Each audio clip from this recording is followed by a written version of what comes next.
এমন কিছু রেখে যেন না যেন আপনার ছেলেরা, আপনার নাতিরা আপনার নাম শুনলে যেন লানত দেয়। এটা জীবন নয়, এটা জীবন নয়, এটা জীবন নয়। এমন একটা জীবন বানান যেন আপনার মৃত্যুর সংবাদটা শুধু আপনার পরিবারের মুখে চোখের মধ্যে মলিনতা আর অশ্রু আনবে না, শুধু আপনার আশেপাশে পরিচিতরা পর্যন্ত বলবে, আহ আফসোস, আজকে একজন নেককার বান্দাকে হারিয়ে ফেলেছি, আজকে একজন মায়ার মানুষকে হারিয়ে ফেলেছি, আজকে একটা মমতার মানুষকে হারিয়ে ফেলেছি।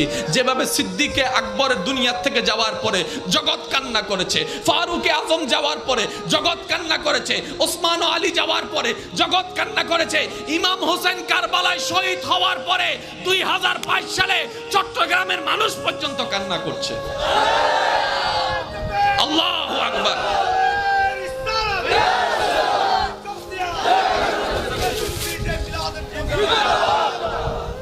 কে দিছে?